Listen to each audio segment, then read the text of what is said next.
আসসালামু আলাইকুম গাইস, আশা করি সবাই ভালো আছেন। ফুটবলের নতুন নতুন খবর নিয়ে আমি আজকে হাজির হয়েছি, যে ক্লাব ওয়ার্ল্ড কাপের অলরেডি কিন্তু চলমান, যেখানে খুবই ইন্টারেস্টিং কিছু ম্যাচ কিন্তু দেখা যাচ্ছে।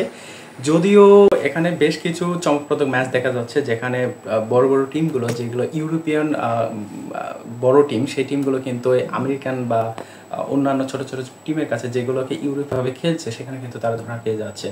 যেমন যদি আমরা গত ম্যাচের কথা বলি, যেখানে গত রাতে যে ম্যাচটা হয়েছে, সেখানে কিন্তু পিএসজি, যে কিনা ইউরোপিয়ান রাজত্বের যে মুকুটটা গত সিজনে পড়েছে, সেই মুকুটটা কিন্তু নিমিশেই কিন্তু নামিয়ে দিল সাউথ আমেরিকার একটা টিম, যেটা ব্রাজিলিয়ান লিগের একটা টিম, যে টিমটা রীতিমতো তাদেরকে একদমই ধরাশায়ী করে দিল।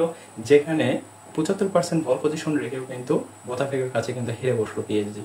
যেখানে আপনি যদি দেখেন ম্যাচটা, যারা দেখেছেন তারা অবশ্যই একটু হলেও অবাক হয়েছেন, যে পিএসজির মতো টিম, যে কিনা কিছুদিন আগে ইউরোপিয়ান রাজত্বের মুকুট মাথায় দিল, যে ইউরোপ সেরা টিম হিসেবে হলো, চ্যাম্পিয়ন্স লিগ জিতলো, হ্যাঁ, টেবল জিতলো, সেই টিমটা এসে সাউথ আমেরিকার ব্রাজিলিয়ান লিগের একটা টিমের কাছে 1-0 হেরে বসলো।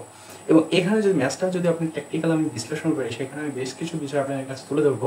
যে পিএসডি যখন ডিফেন্স করতেছিল, তখন বেশ কিছুটা তাদের মধ্যে ঘামতি দেখা যাচ্ছিল। যদিও আজকে মার্টিনেজ ছিল না, সেখানে বেরালদোকে নামানো হয়েছিল, এবং পাঁচো এবং বেরালদো তাদের মধ্যে কমিউনিকেশন খুব একটা আহামরি কমিউনিকেশন ছিল না, আবার আহামরি গ্যাপও ছিল না। মোটামুটি তারা ডিফেন্স লাইন ঠিক রেখেছিল। যদিও আজকে বলবো যে লেফট ব্যাকের মেন্দি ছিল না, সেখানে হ্যান্ডারেসকে নামানো হয়েছিল, এবং তিনি খুবই ভালো চেষ্টা করতেছিল। অনেক সময় দেখছি যে হ্যান্ডারেস যখন নিজেদের বল পজিশনে ছিল, নিজেদের বল কন্ট্রোলে ছিল, তখন কিন্তু তারা বলটাকে কিভাবে মিডফিল্ড পর্যন্ত সে সাপ্লাই দিবে, সেখানে কিন্তু সে খুবই ইতস্ততা বোধ করছে, এবং সে কনফিউজ ছিল যখন ইগোর জেসুস তার কাছে, বা বোটাফেগোর ডিফেন্ডাররা যখন, বা মিডফিল্ড যখন তাদের কাছে পিএসজির ডিফেন্স লাইন থেকে মিডফিল্ড পর্যন্ত যদি আমি বলি, যে বল কন্ট্রোলে তারা যথেষ্ট বল কন্ট্রোলে রেখেছিল, এবং ম্যাচ পুরোটাই তাদের কন্ট্রোলে ছিল, তারপরে তারা গোল দিতে পারে নাই। এর পেছনে বেশ কিছু কারণও রয়েছে, রিজন রয়েছে।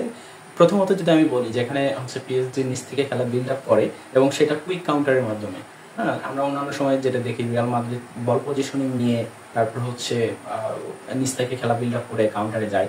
তবে পিএসজি লুইস এনরিকের এই দলটা এবারে যেভাবে খেলেছিল পুরো সিজনটা, সেটা তারা নিচ থেকে ডিফেন্স লাইন থেকে বলটাকে দ্রুত মিডফিল্ড পজিশনে নিয়ে আসতো, এবং হোল্ডিং মিডফিল্ড থেকে সেন্টার মিডফিল্ডের মধ্যে বলটাকে কন্টিনিউ পাসিং দিত, এবং এই দ্রুত পাসিং দিতে দিতে তারা কুইক কাউন্টারে চলে যেত।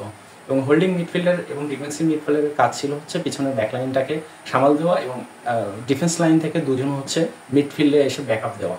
হ্যাঁ, এবং যখন তারা বল লুজ করতো, তখন ডিফেন্স লাইন পুরোপুরি 4 জন নিচের দিকে নেমে যেত, এবং মিডফিল্ডের হোল্ডিং মিডফিল্ড এবং ডিফেন্সিভ মিডফিল্ডটা পিছনের দিকে নেমে আসতো। হ্যাঁ, এটা ছিল পিএসজির এই পুরো সিজনের যে স্ট্র্যাটিক বা তাদের খেলার ধরনটা ছিল।